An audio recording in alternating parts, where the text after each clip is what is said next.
Özbek, Türkmen, Uygur, Tatar, Azer bir boydur. Kara, Kalpak, Kırgız, Kazak bunlar bir soydur.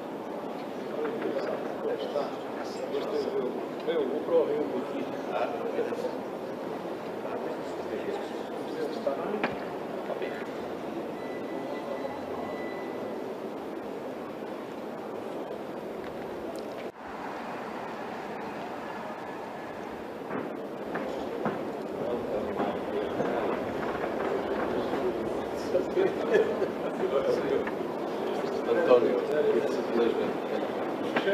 Absolutely.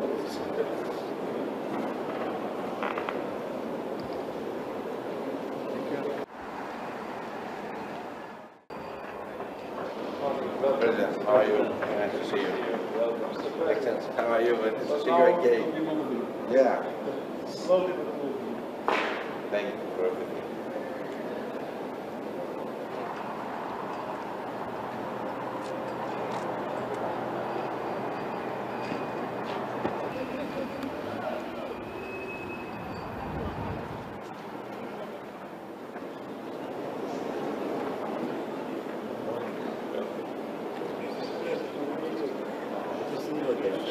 Yeah, I'm in good shape, thank you. I'm worried about you.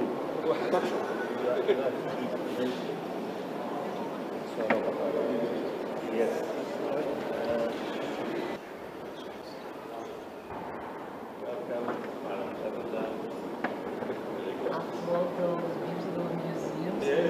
Yes, I feel much better. Oh, once again, yes, I'm pleased to be here. Thank you.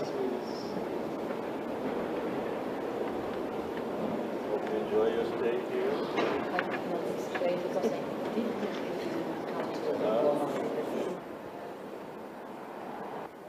Morning.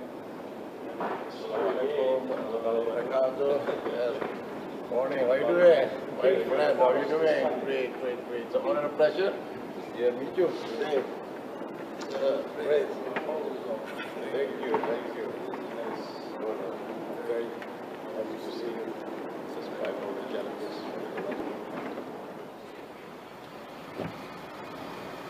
Morning, Your Excellency. Morning. Excellency.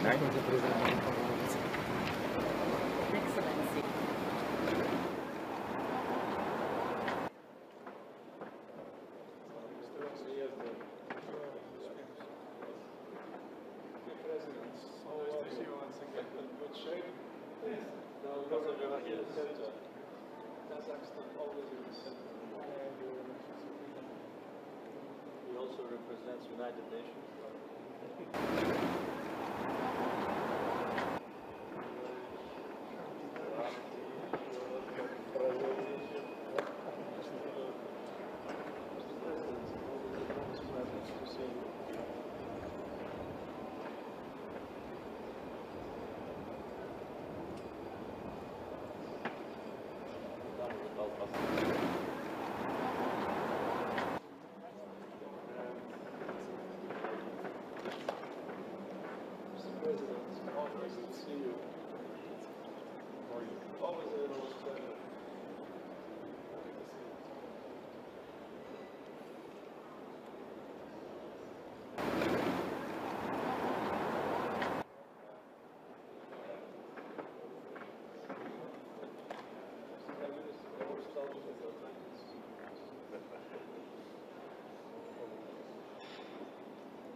В Баку продолжается климатическая конференция КОП-29. Участники выражают довольство прекрасным уровнем организации мероприятия. Журналистам CBC удалось пообщаться с некоторыми из них. Стоит отметить и то, что гости КОП-29, прибывшие в Баку из разных уголков мира, активно посещают павильоны, знакомятся с новыми инициативами и наслаждаются прекрасными условиями, созданными для работы и досуга. То, что я приобрел за эти 3 дня на КОП-29, очень полезные сведения. Я действительно извлекаю пользу из этого мероприятия. Здесь царит по-настоящему открытая атмосфера и имеются огромные возможности для сотрудничества. Я участвовал на многих мероприятиях КОП-29, и эта конференция действительно влияет на различные отрасли, особенно на устойчивое развитие. И что мне действительно понравилось, так это то, что на КОП-29 большое внимание уделяется социальному предпринимательству, и мы благодарны за это. Ваша страна очень красивая, мне очень понравились здесь люди. В Баку все организовано на самом высоком уровне. Мне нравится ваша страна. Я уже 2-й раз принимаю участие в конференции сторон рамочной конвенции. Принимал участие в КОП-28 и сейчас принимаю участие в КОП-29. Мы очень довольны тем, как организован КОП-29. Я являюсь послом Всемирного союза малых и средних предприятий в УСМе. Мы работаем с предприятиями по всему миру и содействуем развитию малого и среднего бизнеса. После КОП-29 мы должны создать новые возможности в бизнесе и систему контроля, организовать перелеты в Африку, чтобы люди приезжали из Африки, создать совместные компании в области здравоохранения, технологий и, возможно, также в образовании. По словам участника конференции, студенты из Африки, которые приедут в Баку поступать в университет, будут говорить по-азербайджански, а студенты из Азербайджана смогут выучить один из африканских языков. Но для этого необходимо создать новые возможности и наладить культурное сотрудничество. Я также являюсь послом Глобального альянса университетов, и мы все, студенты, занимаемся вопросами изменения климата. Я впервые на КОП-29, и мне очень нравится ваша страна. Люди здесь все такие милые и гостеприимные, и я чувствую себя здесь очень хорошо. Я благодарна Азербайджану за организацию этих мероприятий. За эти дни я обошла массу павильонов. Здесь происходит много событий, много переговоров. Я пообщалась с многими участниками, с которыми буду рада продолжить взаимодействие и сотрудничество. Так что это плодотворное и волнующее событие для меня. Это был потрясающий опыт. Здесь так много позитивных людей. Я здесь уже 2-й день, и все действительно полны энтузиазма и стремятся к прогрессу для того, чтобы мы могли создать лучший мир и светлое будущее. Я думаю, что каждый несет ответственность за это. Сыграть свою роль, внести свою лепту может каждая страна. Мы должны работать вместе как команда. Участники продолжают прибывать на Бакинский олимпийский стадион, где проходит мероприятие. Отметим, что КОП-29, считающийся одним из крупнейших мероприятий, проводимых Азербайджаном, официально продлится до 22 ноября. В мероприятии приняли участие специалист из Турции, представитель продовольственной и сельскохозяйственной организации ООН Джума Уйкун и представители Министерства экологии и природных ресурсов Азербайджана, Института ботаники, Министерства науки и образования и другие. Руководитель проекта общественного объединения «Региональное развитие» Гульбагда Лейсанова Гаджиева подробно проинформировала гостей о цели проекта, его деятельности, обратив внимание на важность реализации проектов, направленных на сохранение биоразнообразия в нашей стране. В ходе мероприятия официальный представитель службы развития лесов Вахид Фарзалиев и заместитель декана биологического факультета Бакинского государственного университета Юсиф Абиев обсудили роль тугайных лесов в сохранении и развитии биоразнообразия, а также в сокращении выбросов углерода в атмосферу.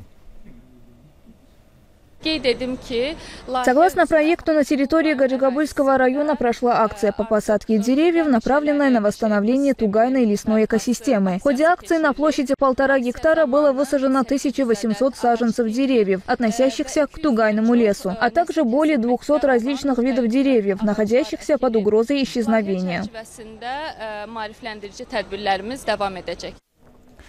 Также была отмечена важность восстановления лесной экосистемы и оценки углеродной динамики, использования полученных результатов для планирования лесовосстановительных или восстановительных работ и других целей. В рамках проекта был продемонстрирован видеоролик, рассказывающий об акции по посадке деревьев, направленной на восстановление тугайной лесной экосистемы на территории Гаджигабульского района. Отмечалось, что представленный проект реализуется в рамках конкурса международной инициативы, связанной с КОП-29, проводимого для НПО при совместной организации Минэкологии и Агентства господдержки неправительственных организаций Азербайджана. КОП-29. И хочу отметить, что на конференцию КОП-29 действительно возлагаются большие надежды. Конференция по климату в Баку – это шанс достичь справедливости в вопросе климатического финансирования. Об этом в рамках сегодняшнего мероприятия, посвященного малым островным государствам и экологическим проблемам, с которыми они сталкиваются, заявила генеральный секретарь Содружества наций баронесса Патрисия Скотланд. Во время панельной сессии, в которой она принимала участие, также представители малых островных государств сообщили о том, с какими трудностями и вызовами они сталкиваются каждый день. Речь идет даже об исчезновении этих государств. Биоразнообразию в этих регионах угрожают процессы деградации природных экосистем, таких как коралловые рифы и мангровые леса. Это приводит к тому, что, не имея средств на существование, людям приходится переезжать с этих территорий, что влияет также на экономику этих государств. Давайте послушаем, что было сказано в рамках этих панельных сессий. Если вы посмотрите на то, что происходит в наших малых островных развивающихся государствах, то увидите, что они либо страдают от повышения уровня моря, либо тонут в долгах, которые они несут из-за климатического кризиса. Только посмотрите, что происходит в этом году на Карибских островах. Ураган Барель обрушился на Карибское море с чудовищной силой. Это показывает, какие разрушительные последствия вы можете оказать. Итак, если мы, мировое сообщество, не достигнем этих целей, мы потерпим неудачу. Так что я думаю, у нас есть моральный и экономический долг, и мы можем это сделать. Мы нашли деньги для борьбы с ковид, и мы должны найти деньги, чтобы спасти нашу планету. КОП-29 – это конференция по финансовым вопросам. Здесь уделяется особое внимание малым островным развивающимся государствам. Доступность климатического финансирования имеет ключевое значение. Мы проделали долгий путь из Тувалу в надежде, что КОП-29 станет решением наших проблем. Мы понимаем, что это не решит климатический кризис в одночасье, но, по крайней мере, мы можем отреагировать. У Тувалу есть кое-какие финансовые средства для повышения нашей устойчивости и для того, чтобы мы могли реагировать на любые стихийные бедствия или климатические изменения. А я добавлю, что мероприятия в зеленой зоне КОП-29 продолжаются. По словам Сайра, правительство Азербайджана успешно справилось с организацией работы медиацентра, сделав его доступным в том числе и для людей с ограниченными возможностями.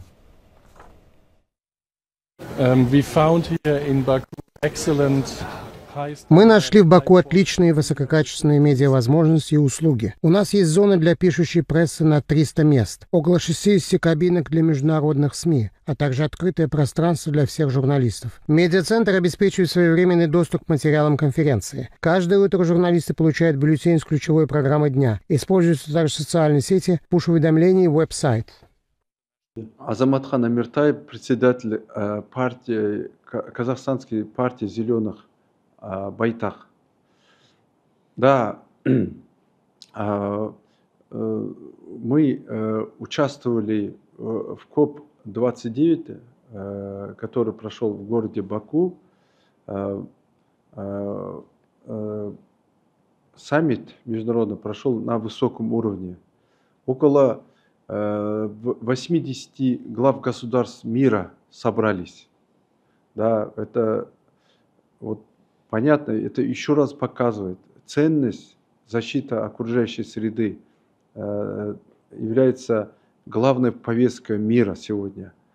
Для нас, для наших стран, это тоже важно. Это Каспийское море. Да, мы сейчас должны думать, как мы сохраним водный ресурс Каспий, как мы защитим биоразнообразие. Да, это жизнь Каспий. Да, вот.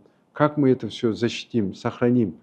Нефтяные компании сегодня добывают в большом объеме нефть в этом регионе. И мы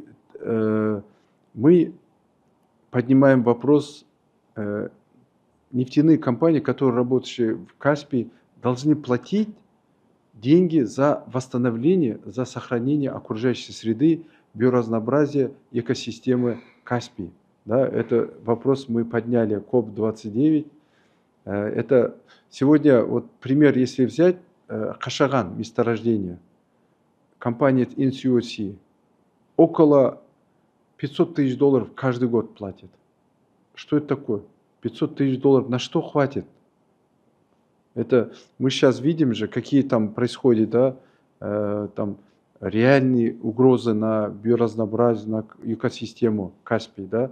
Ну, вопрос это, поэтому мы, как вот используя эту площадку, мы должны сказать, требовать этим нефтяным компаниям, чтобы они платили за восстановление, сохранение окружающей среды. Они зарабатывают большие деньги, миллиарды, да, десятки миллиардов долларов. И пусть платят деньги. Поэтому это важно. Это то, что мы поднимаем, это и есть то, что нужно для наших стран. Да? Поэтому вот это первый вопрос. Второй, вот мы убедились, да, еще раз, именно диверсификация экономики Азербайджана идет быстрым темпом. Сегодня, то есть Азербайджан уходит от нефтезависимости, да, потому что доля нефтедобычи, да, уменьшается, доля в экономике, макроэкономике Азербайджана. И Казахстану тоже мы должны заниматься диверсификацией, развивать сельское хозяйство. Мы должны тоже развивать продукт питания. Вот когда я был в Азербайджане, я завтракал, ужинал дома. На дастархане были только азербайджанские продукты.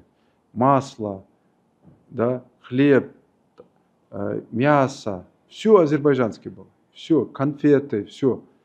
100%. Это показывает, что Азербайджан уже полностью обеспечивает продукт питанием своей страны, да, и также обеспечивает одежды. Это все уже производство, это рабочие места. Они все платят налоги. Поэтому это вот важно, к чему можем мы научиться. Да? Здесь важно для нас. Ну, а также вот в 2016 году в Париже Казахстан и Азербайджан ратифицировал Парижские соглашения о достижении углеродной нейтральности. Да, Казахстан уже конкретно обозначил свою цель. К 60 году мы должны идти к углеродной нейтральности.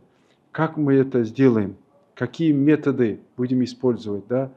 Это поглощение, улавливание, переход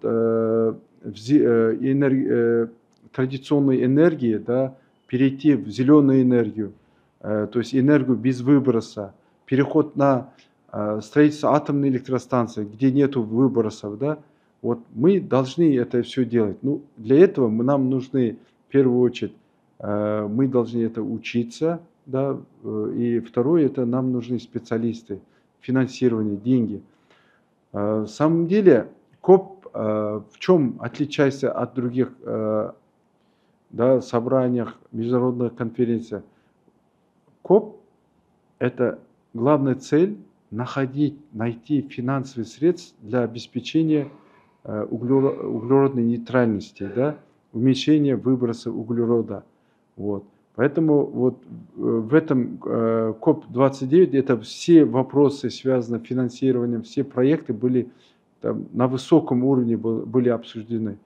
А также вот президентом Казахстан и Азербайджан и Центральной Азии были подписаны, да, то есть энергетические интеграции инфраструктуры, да, помогать друг другу, обеспечение энергетической независимости наших стран. Айбергенов Азамат Аюханович, советник председателя Казахстанской партии зеленых «Байтак». Обобщенно по тем же вопросам. Да. Наша делегация, нашей партии посетили город Баку, Азербайджан, где проходила климатическая конференция КОП-29. Прежде всего, хотелось бы отметить, что само мероприятие, а именно организация мероприятия, прошла на высшем уровне. То есть под одной крышей десятки тысяч человек могли проводить различные мероприятия, встречи, лекции, сессии. То есть это нужно отдать должное Республике Азербайджан за организацию такого мероприятия. Что для себя мы поняли? В первую очередь, например, что как Казахстан, да, мы выдаем более 370 миллионов тонн в эквиваленте СО2, парниковых газов, так называемых, нашим предприятиям бесплатно, то есть квотируем.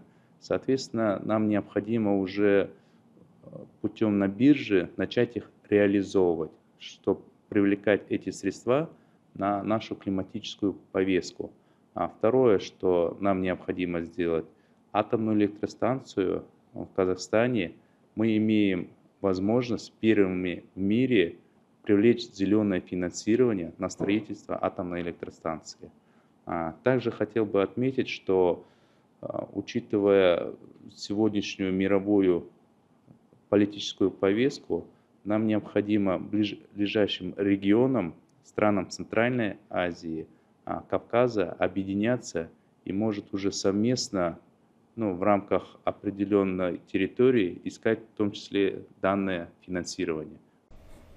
В центре внимания Парижского соглашения сокращение выбросов, а не выбор источников энергии. Генеральный секретарь ОПЕК Хайтам Аль-Гайс, выступая на саммите КОП-29 в Баку, заявил, что переговоры по глобальному потеплению должны быть сосредоточены на сокращении выбросов, а не на выборе источников энергии. Его слова перекликаются со словами президента Азербайджана Ильхама Алиева, который в своей вступительной речи на саммите ответил критикам нефтегазовой отрасли и назвал эти ресурсы даром Божьим.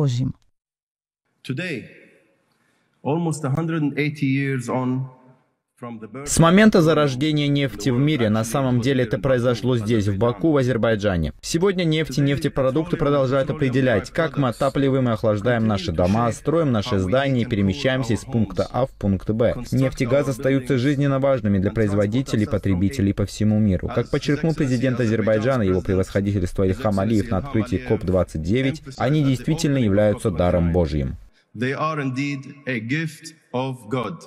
ОПЕК последовательно выступает за сбалансированный подход, при котором ничто и никто не должно быть упущено, отметил генеральный секретарь Альянса. Необходимо охватить все виды энергии, использовать все доступные технологии и гарантировать, что потребности всех людей во всем мире будут учтены, резюмировал Хайтам Аль-Гайс. Это означает разработку, передачу, финансирование всех форм жизнеспособных технологий. Это означает, что развитые страны выполняют свои обязательства по покрытию дефицита финансирования и увеличению инвестирования борьбы с изменением климата. Дамы и господа, каждая сторона имеет право прокладывать свой собственный путь к устойчивому будущему. Необходимо учитывать возможности, национальные обстоятельства и приоритеты развития всех стран, чтобы никто не остался позади. На саммите 2015 года в Париже мировые правительства согласились ограничить потепление планеты до 1,5 градусов Цельсия выше доиндустриального уровня. Как отметил глава ОПЕК, климатические цели можно достичь, не отказываясь от нефти. Очевидно, что не существует универсального рецепта, который может помочь преодолеть наши климатические и энергетические проблемы. Инклюзивный диалог и международное сотрудничество, как это сделали наши азербайджанские хозяева, будут необходимы в будущем, поскольку мы работаем над созданием устойчивого будущего для всех нас.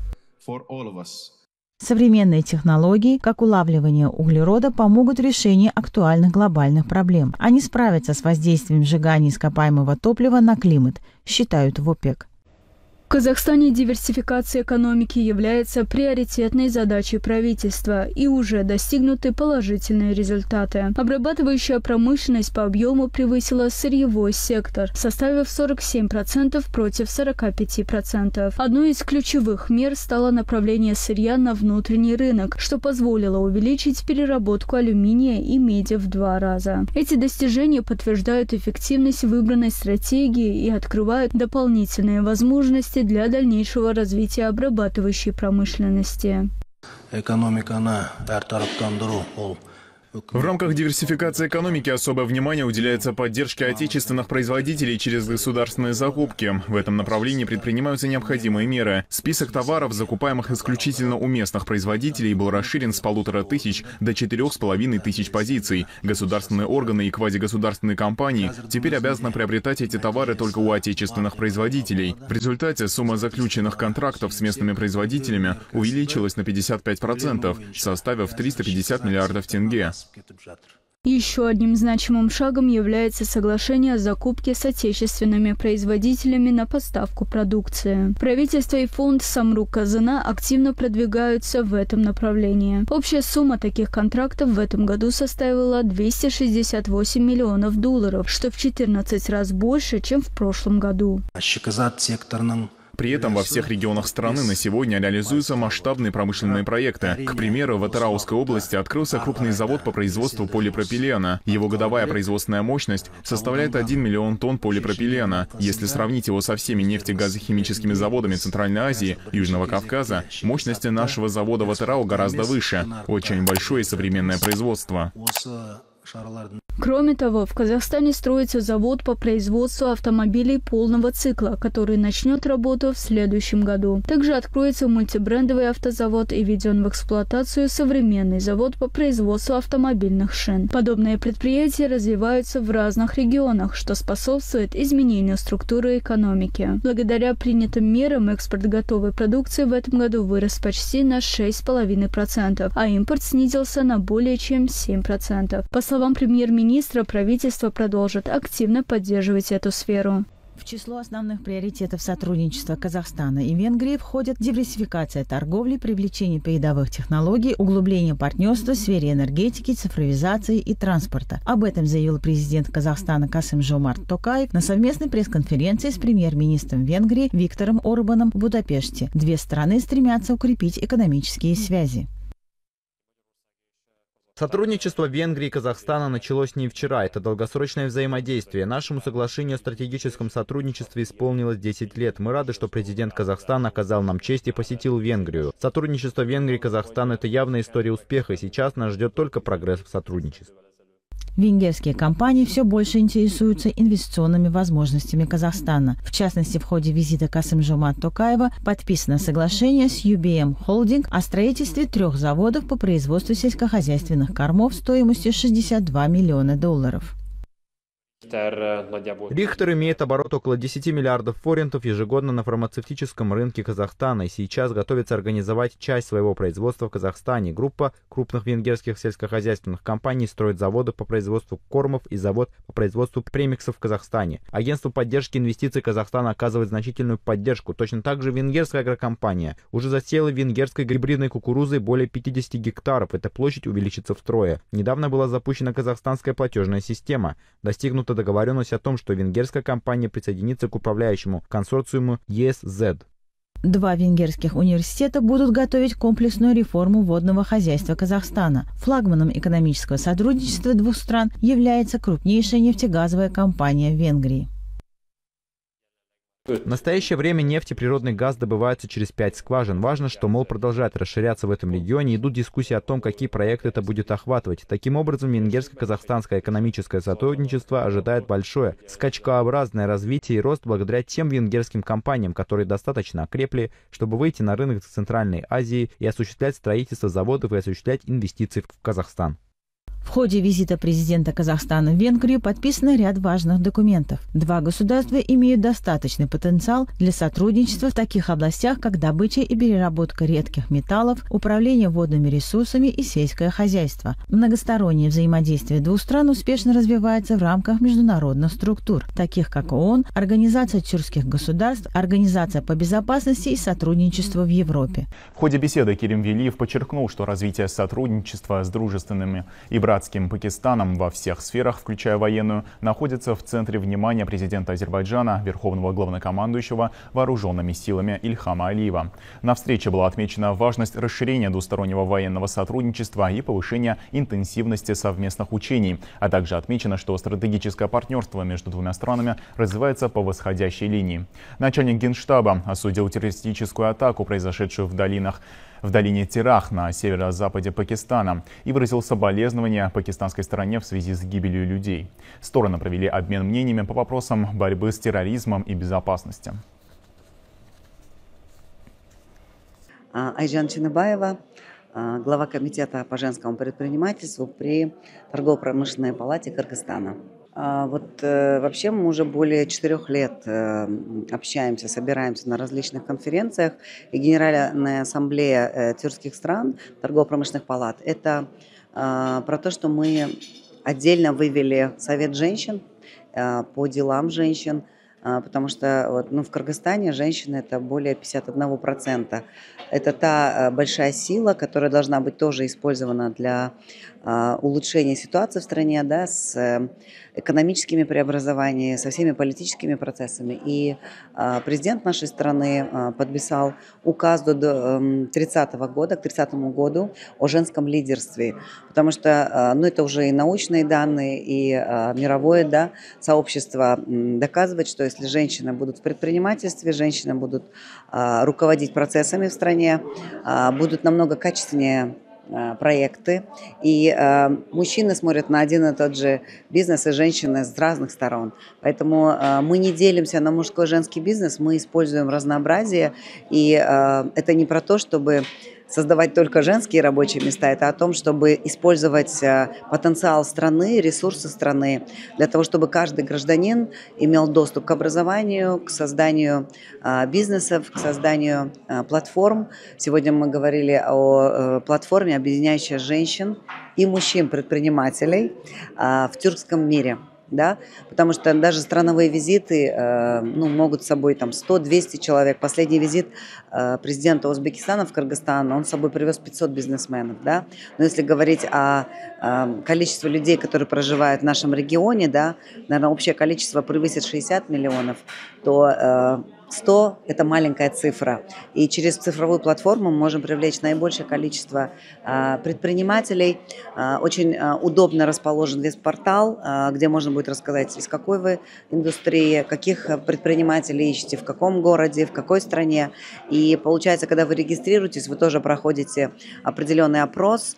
И ездить сейчас тяжело, даже в городе, да, с трафиком тяжело ездить. А когда вы в цифровом мире можете найти подходящего вам партнера, это облегчает процессы бизнеса, это убыстряет, да, скорость принятия решений другая. Поэтому весь мир сейчас двигается к тому, чтобы быть в цифровых платформах, и тюркский мир обязательно должен был сделать эту платформу. И я очень рада, что моя коллега Лязат Ханум из Казахстана поддержала мою инициативу. Это 4 года назад я предложила нашим мужчинам. Я говорю, давайте, уважаемые наши председатели торгово-промышленного, давайте сделаем такую платформу. Но пока мужчины совещались, женщины сделали. США назвали лидера венесуэльской оппозиции Эдмундо Гонсалеса избранным президентом южноамериканской страны. Венесуэльский народ 28 июля сделал очевидный выбор, заявил госсекретарь Антони Блинкен. Демократия требует уважать волю избирателей, подчеркнул глава Госдепартамента. Сам Гонсалес выразил признательность честной позиции Вашингтона. Однако Каракас критически отреагировал на такие заявления. Глава МИД Венесуэлы Иван Хиль назвал Блинкена общепризнанным врагом Венесуэлы, выставившим себя на посмешище. У кого нам спросить разрешение? У Сената США? Позвоните Блинкену, чтобы спросить у него разрешение. Можем ли мы провести выборы 30 тысяч мировых судей 15 декабря в коммунах в Венесуэле? США считает Венесуэлу своей колонией. Они относятся к Марии Корине Мачадо, Эдмунду Гонсалесу и крайне правым, как к рабам. Они думают, что вся страна придерживается колониального мышления. Очнитесь, Блинкен и США. Не заблуждайтесь насчет Венесуэлы. Николас Мадуро резко осудил колониальную политику США и закон Боливара, одобренный Конгрессом, запрещающий все сделки с правительством Венесуэлы. Президент Мадуро полностью отвергает попытки США реализации преступного, по его мнению, закона о войне против Венесуэлы. Мадуро сообщил, что парламент Венесуэлы примет закон о борьбе с американской блокадой. Это лучший способ продемонстрировать народный суверенитет, гарантировать мир и сказать империализму «нет», заявил глава страны Николас Мадуро. США хотят обрушить на Венесуэлу санкции во имя так называемой свободы. Никто с севера не отдает приказов в Венесуэле. США будут отдавать приказы своим вассалам, рабыне Марии Корине Мачадо и своему гнилому старику Гонсалесу. Я полностью отвергаю преступные попытки всех негодяев, будь они из Вашингтона или из Каракаса. Тем временем, по меньшей мере, 60 человек, задержанных во время акций протеста против спорных президентских выборов в Венесуэле в июле, были освобождены из тюрем. Результаты голосования вызвали массовый антиправительственный протест, а оппозиция и профсоюзы обвинили администрацию Мадуро в подавлении инакомыслия. По данным СМИ, по меньшей мере 1800 человек были арестованы после президентских выборов 28 июля, по результатам которых Николас Мадуро сохранил власть. Нам позвонили ночью и сказали об освобождении наших людей. Мы не спали и ждали их. Все ждут звонков, чтобы родные могли встретить своих близких, возвращающихся из тюрем. Слава Богу, что все хорошо. Тем временем Госдепартамент США утверждает, что заявление Энтони Блинкена о выборах в Венесуэле 28 июля 2024 года не связано с истечением срока полномочий президента Джо Байдена 20 января 2025 года. Администрация США не увидела доказательств, подтверждающих победу на выборах нынешнего президента Венесуэлы Николаса Мадуро, и признали оппозиционера Эдмунда Гонсалеса победителем летнего голосования. В свою очередь, Каракас еще раз порекомендовал Энтони Блинкену в последние дни нахождения на посту в составе уходящей администрации США поразмышлять о неудачах и избавиться от имперских и колониальных комплексов. Левая партия «Непокоренная Франция» вновь подала запрос на запуск процедуры отстранения от власти французского президента Эммануэля Макрона. Он был одобрен Бюром Национального собрания. Депутаты рассчитывают представить резолюцию во время своей так называемой парламентской ниши, в день, когда одна фракция представляет свои инициативы, который пройдет 28 ноября.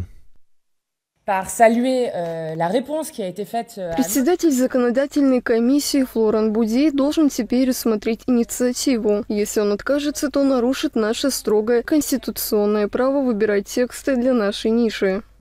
На заседании парламента недовольство выражалось не только Макроном, но не обошлось и без критики в его адрес. Представитель законодательного собрания вспомнила, что обещания, данные Макроном во время предвыборной агитации в 2017 году, не были выполнены, а должность министра жилищного строительства Франции, ввиду невыполнения своих прямых обязанностей, предложили переименовать. В 2017 году, будучи кандидатом, Эммануэль Макрон пообещал, что до конца года в стране не останется бездомных. Спустя 7 лет это обещание не выполнено. Некоторые дети рождаются и первые годы живут на улице или в отелях. Ваш предшественник Казбарян был скорее министром выселений, чем министром жилищного строительства.